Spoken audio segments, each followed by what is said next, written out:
व्रजे वसन्तं नवनीतचौरं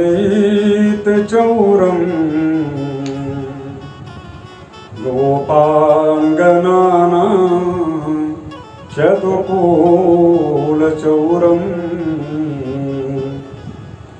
अनेकजन्मार्जितपापचौरं चौराग्रगण्यं पुरुषं नमामि।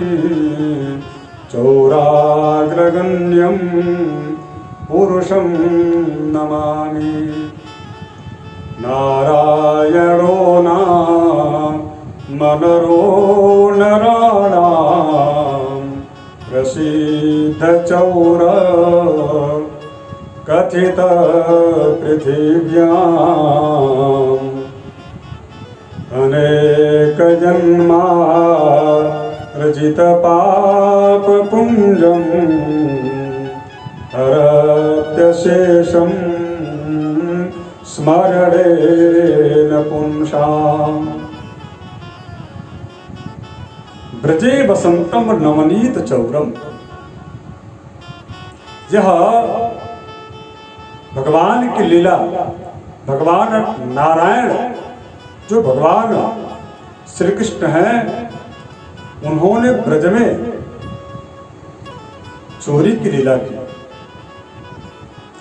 भगवान नारायण भी कृष्ण के रूप में चोरी की लीला करते हैं और भगवान श्री राम जानकी के बीच विवाह का प्रसंग का जो वर्णन है उस तुलसीदास जी लिखते हैं। उस प्रसंग में भगवान श्री राम जी को विश्व विलोचन चोर कहा गया, अर्थात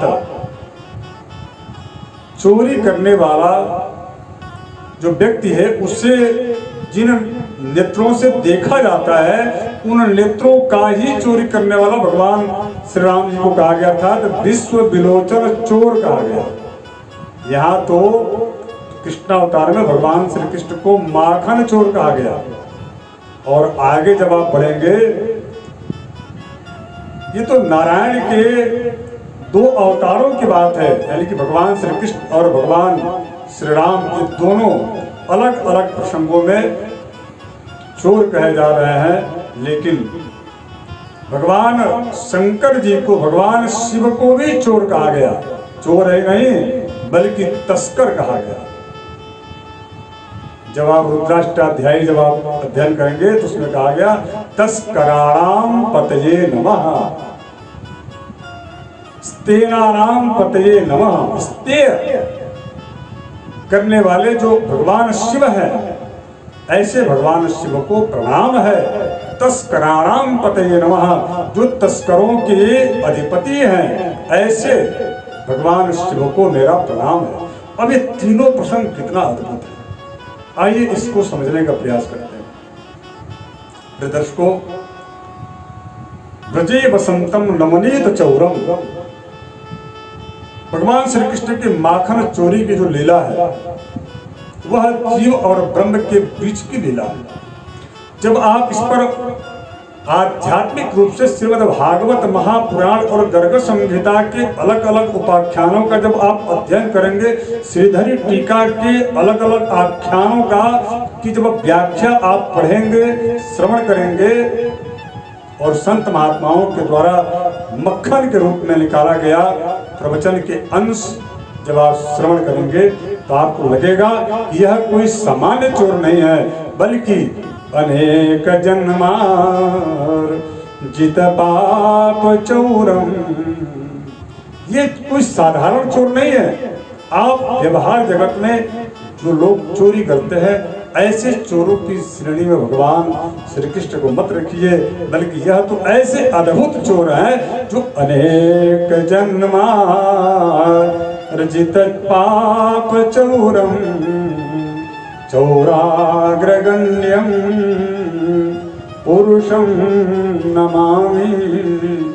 जो हमारे और आपके अनेक जन्मों के अर्जित पाप की चोरी करते हैं, और वो कब करते हैं? जब आप एक बार श्रद्धा से, भाव से, भक्ति पूर्वक, विनम्रता पूर्वक यदि आप एक बार ओम नमो भगवते वासुदेवाय, ओम हरे नमः, ओम विष्णुवे नमः, ओम श्री कृष्णाय नमः का यदि आप एक बार जाप कर लें, उनके नाम का स्मरण कर लें, तो आपके अनेक जन्मों की अर्जित पाप की चोरी कर लेते हैं, पाप को नष्ट कर देते हैं। ऐसे भगवान श्री कृष्ण का एक नाम हरि है, और हरि का अर्थ होता है हरण करना, अर्थात आपके अनेक जन्मार्जित पापों का हरण करने वाले हरि को बार बार प्रणाम है। हरये नमः भी यदि आप कहते हैं तो भी आपको इसका निश्चित रूप से फल मिल जाता है। और केवल मात्र यह अनेक जन्मों के पाप की चोरी नहीं करते, बल्कि और आगे देखिए पांडव गीता में क्या कहा गया। पांडव गीता में कहा गया कि नारायणो नाम मनरो नराणाम प्रसीद चौरम कथितं पृथिव्यां प्रसीद चौर कथित पृथिव्याम् अनेक जन्मार्जित पाप पुंजम, अनेक जन्मार्जित पाप पुंजम, अनेक जन्मार्जित पाप पुंजम हरात्यशेषम स्मरणेन पुंसाम। एक बार यदि आप भक्ति पूर्वक ओम हरये नमः इस प्रकार का उच्चारण कर लेते हैं, श्री कृष्णाय नमः कह लेते हैं, तो निश्चित रूप से एकमात्र भगवान के जो है नाम का उच्चारण करने मात्र से, उनके नाम का संकीर्तन करने मात्र से भगवान श्री कृष्ण, भगवान नारायण जो श्री कृष्ण के रूप में है, वह आपके अनेक जन्मों के पाप के पुंज यानी कि अनेक अलग अलग पापों के समूह को, उसको भी वह जो है हरत्य शेषम, उसका हरण करके उसको निःशेष कर देते हैं। ऐसे भगवान ठाकुर है, ऐसे भगवान श्री कृष्ण है। इस प्रकार के जो है चोर है भगवान श्री कृष्ण, जिसकी संज्ञा पांडव गीता में उनको कहा गया कि यह ब्रजे वसंतम नमलित चौरम, ऐसे अद्भुत चोर है। भगवान श्री राम जी के बारे में क्या कहा गया, राजत राज समाज महु कौशल राज किशोर सुंदर श्यामल गौरतना विश्व विलोचन चोर। भगवान जो श्री राम है वह राजत राज समाज महु, ये तो सबके सामने, यानी कि जहां बड़े बड़े राजा महाराजा बैठे हो, जहां पर चोरों को दंडित किया जाता हो, उन राजाओं के भरी सभा में भगवान श्री राम चोरी करते हैं। और किसकी चोरी करते हैं, जो चोरी करते हुए लोगों को जो नेत्र देखती हैं, उन नेत्रों का ही चोरी कर लेते हैं, और वो भी भरी सभा में, राजाओं के राज दरबार में। राजत राज समाज महु, राजत राज समाज महु कौशल राज किशोर सुंदर श्यामल गौरतना विश्व विलोचन चोर। अच्छा, राज की बात ये है, भगवान श्री राम जी तो भरी सभा में चोरी करते हैं, यहाँ तो भगवान जो शिव है, भगवान शंकर हैं, वह तो इनकी भी अद्भुत लीला है। तो नारायण के भगवान श्री राम और भगवान श्री कृष्ण के चोरी की जो लीला है, उससे भी कहीं आगे बढ़ गए।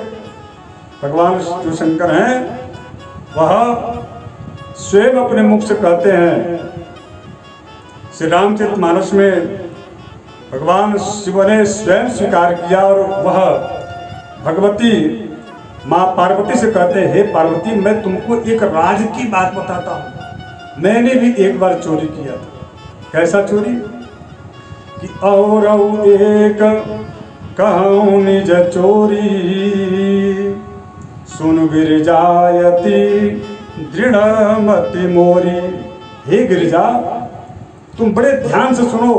मैं तुमको आज एक राज की बात बताता हूँ, इसलिए क्योंकि तुम इस समय भगवान श्री राम के प्रति, उनकी भक्ति जो भगवान श्री राम के प्रति है आपकी अब प्रबल हो चुकी है, इसलिए मैं आपको यह राज की बात बताता हूँ। कौन सा राज था भाई? राज ये था कि मैंने भी एक बार चोरी की थी। और वह कैसा चोरी? वो आगे बताते हैं कि काग भुसुंडी संग हम तो मनुज रूप जानहि नहीं को। एक बार भगवान श्री राम जी की बाल लीला का दर्शन करने के लिए भुसुंडी और हम दोनों मनुज रूप में, मनुष्य के रूप में अयोध्या गए थे।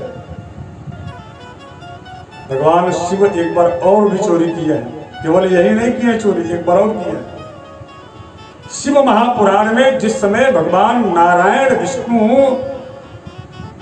कमल पुष्प चढ़ाने का नियम लिए थे कि मैं 1008 कमल पुष्पों को भगवान शिव को शिवलिंग पर मैं अर्पित करूंगा, यह कह करके और वह यह नियम लेकर के जब पूजा प्रारंभ किए तो उसमें से एक पुष्प कम पड़ गया।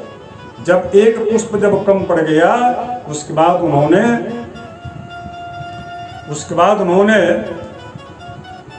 अपने कमलवत की पुंडरीक काक्ष, पुंडरीक अक्ष इति पुंडरीकाक्ष, भगवान विष्णु का जो नेत्र वो पुंडरीक यानी कि कमल के जैसा है, कमलवत है, इसलिए उन्होंने एक पुष्प की कमी होने की वजह से अपने बाणों से नेत्र को निकाल करके चढ़ाने के लिए जब वह उद्यत हुए, तैयार हुए, उसी समय भगवान शिव प्रकट हो गए। बोले, अरे प्रभु, मुझसे बहुत बड़ी गलती हो गई, आप ऐसा मत कीजिए, आपके पुष्प की चोरी मैंने ही की थी। तो वहां पर भगवान शिव ने चोरी की और इसलिए उनका नाम स्तेनाराम पतये नमः, तस्कराराम पतये नमः, इस प्रकार की के जो है भी शब्द आते हैं उनके लिए। और इसका प्रमाण इस चोरी का कहाँ पर आपको मिलेगा? भगवान शिव के, देवादिदेव महादेव के, तो यह प्रमाण आपको मिलेगा शिव महापुराण के कोटि रुद्र संहिता में। कहा गया कि परीक्षार्थम हरेरीशः, एक बार भगवान शिव की के द्वारा भगवान विष्णु की परीक्षा ली गई।